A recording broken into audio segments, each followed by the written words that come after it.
This is the Big O Show. This is the Big O Show.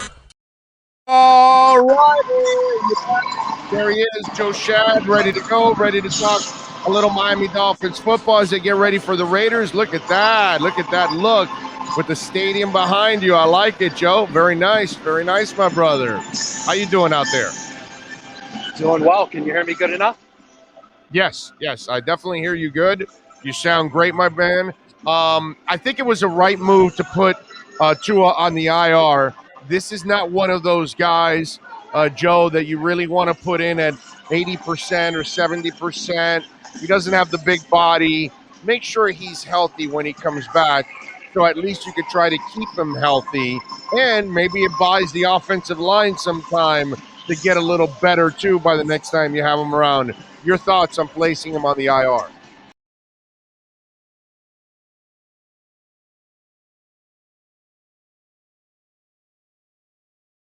Yeah, I agree with that. I mean, obviously, Tua and the Dolphins want to be able at some point to downplay the injury risk factor for Tua and, the notion that he's fragile. But you need to take the long-term view here, and it's a 17-game regular season.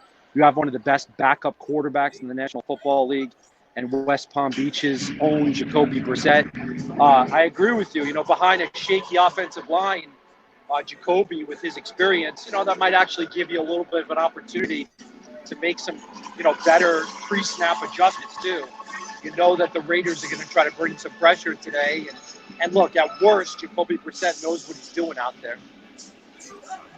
Joe, I'm not going into this game thinking they have no shot. I think I think the first half against even the Bills, who are a better team, I think proved it. If everybody does their job, you can stay competitive. Jacoby did his job in that first half to actually either tie or take a lead into the halftime. It was everybody else that failed around him, and the defense was excellent after giving up those 14 points. I think that should be used as an example that, hey, guys, the coaching staff should turn to him and say, listen, if we all do our job, we can be competitive. We can even win this game. Do you feel the same way? Well, obviously, the coaches are going to give that message that you just gave.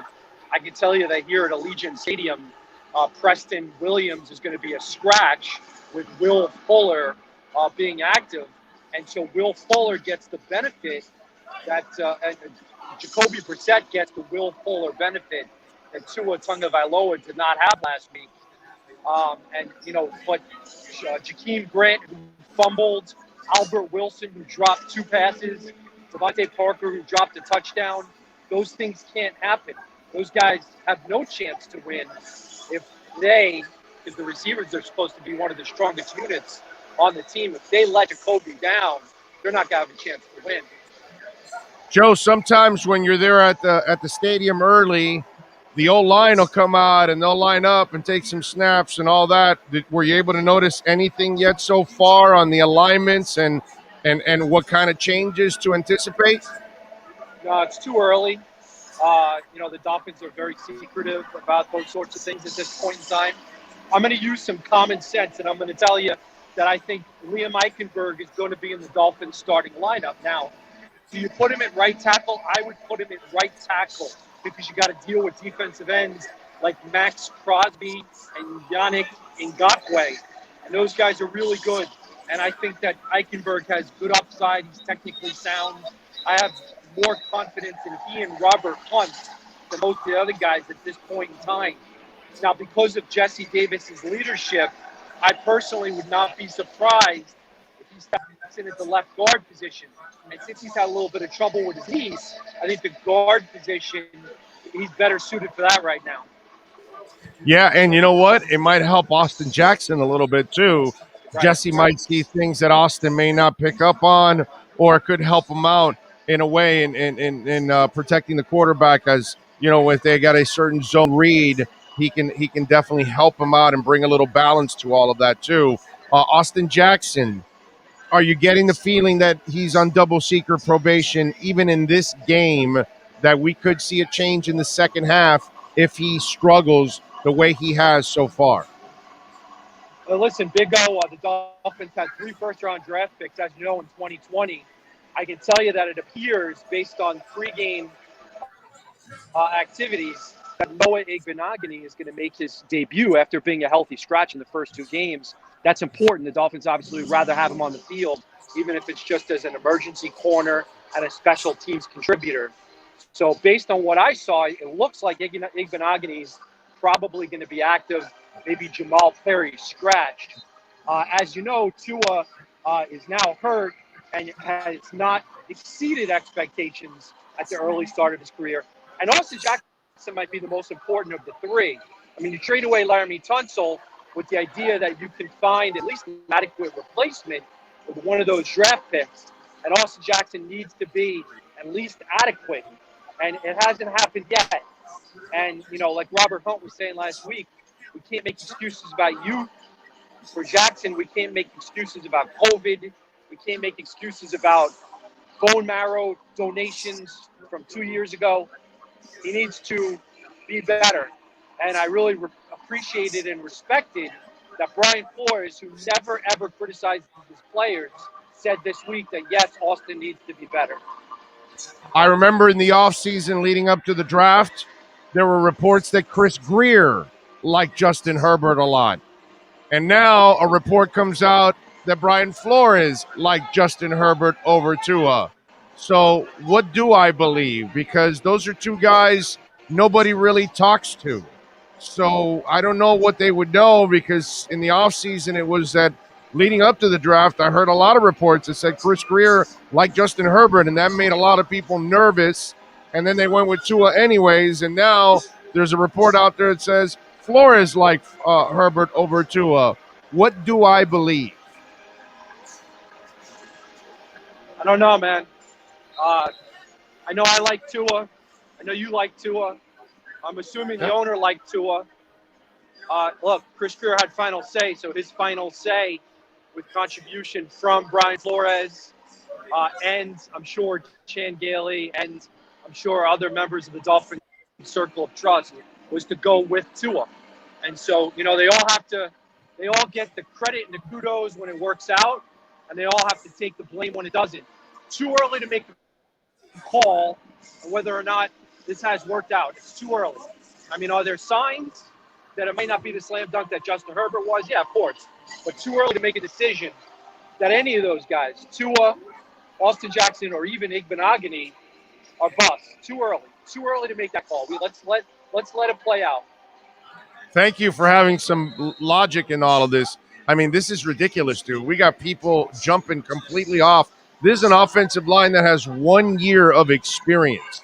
You know how many linemen were failures in this league and ended up in the Hall of Fame after stinking it out 1 year?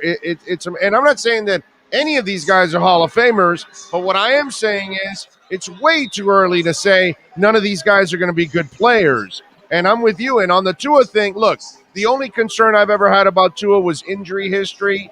And there it is, dude. That's it. I'm convinced he can play at this level, but he's not going to be able to play at this level behind that offensive line. I mean, it's just absolutely crazy. So, Joe, what would you say to all these people out there that have already completely given up on the team? It's too early. I mean, the Dolphins are not as bad as they looked against Buffalo. And, if you look at it, since, in the last, 24 games or so, other than Buffalo, the Dolphins have been really good. And you would say that this is a franchise that is clearly moving in the right direction. So does Buffalo have the Dolphins number at this point in time? Absolutely. Yeah. Do the odds makers out here in Vegas say that even without Tua, the Dolphins are only 3.5, 4-point underdogs? They know what they're talking about. The wise guys know what they're talking about. And so there's not that huge talent discrepancy between, say, the Raiders and the Dolphins that, some people might think. How important will it be to run today, man? Because they have not had any success running the ball. And if you're not going to run it, Joe, at least use them as pass catchers, man. You've got 2 backs that can really help you out in the passing game as safety valves because of the pass rush. What's the deal in that end, Joe? How important is it do you believe that they get these guys involved in this game today? I mean, look, it's a passing league.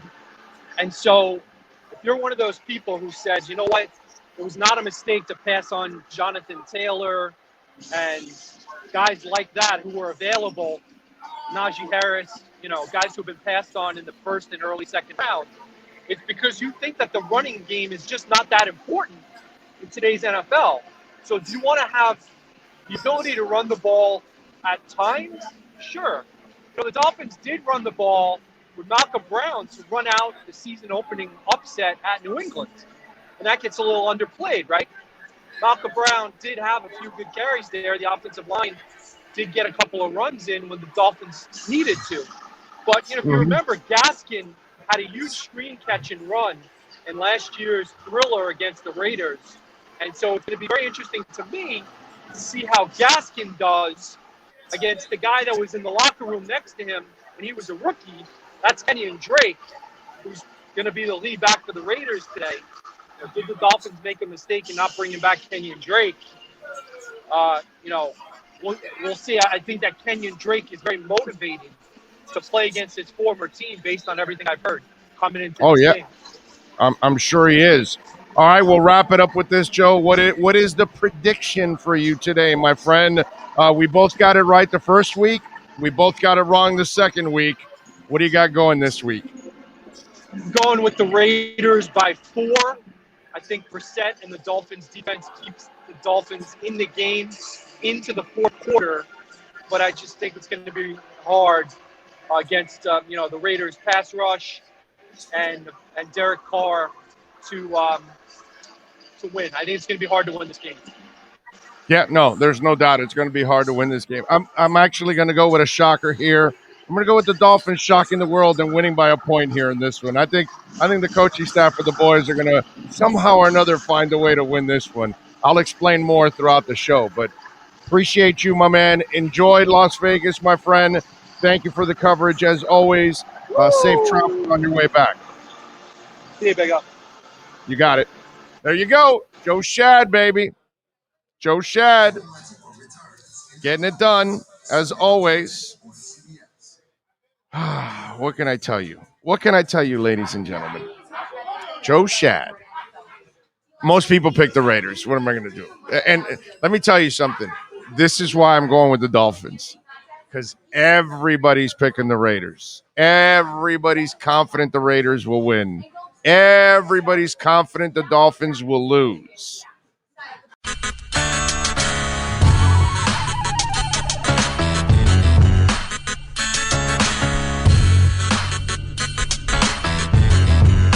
This is the Big O Show.